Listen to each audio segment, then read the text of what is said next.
Вадим, пожалуйста, объясни, возможно ли набрать мышечную массу при занятиях калистеникой? Естественно, это возможно только при правильном подходе, потому что это занимает немножко больше времени, потому что вы используете вес своего тела буквально при всех упражнениях, а этих упражнений сотни, тысячи.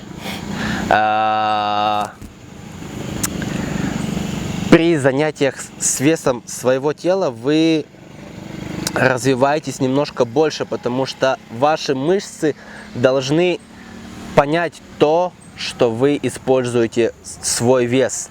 У большинства людей это занимает немножко...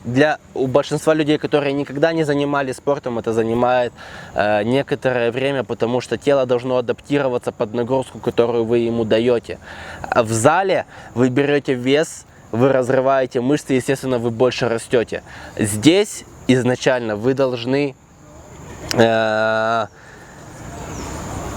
развить некую силу и выносливость, чтобы вы начали чувствовать контроль над своим телом.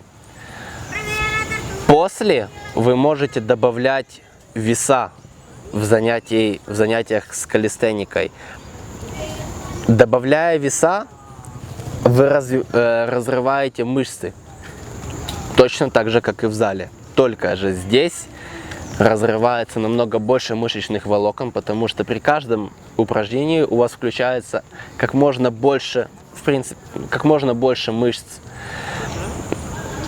Но разница мышечной массы в тренировках с весом своего тела и разница в телосложении человека, который тренируется в зале, огромная. Если вот вы поставите человека, который занимается 10 лет в тренажерном зале, и человека, который занимается 10 лет калистеникой, вы увидите разницу, потому что у человека, который занимается с весом своего тела, у него будет не такое большое телосложение, как у того, кто занимается в зале, но у него будет силы, выносливости и функциональности в разы больше, чем у того человека, который занимается в тренажерном зале. Потому что здесь у вас включается, как я сказал ранее, очень много групп мышц, и вы развиваете контроль над своим телом. И если вы умеете контролировать свое тело, это самое лучшее, что может, что только существует, потому что тысячи людей мечтают иметь контроль над своим телом, но они не могут, и поэтому они идут в зал, чтобы выглядеть. Но в этом объеме нет силы, выносливости, функциональности, понимаете? Поэтому здесь вы будете иметь, может быть, немножко меньше мышечной массы, но эта мышечная масса будет в разы эффективнее, в разы эффектнее, и вы сможете эту мышечную массу использовать в различных направлениях, потому что она будет построена на силовых, функциональных и выносливых упражнениях. Если же вы тот человек, который занимается в тренажерном зале и хочет попробовать себя в калистенике, опять же, это возможно.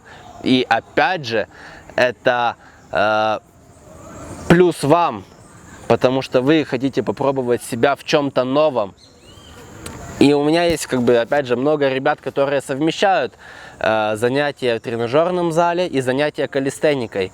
То есть в этом нет ничего плохого. Но для некоторых людей зал это зал, калистеника это калистеника. И они это не мешают.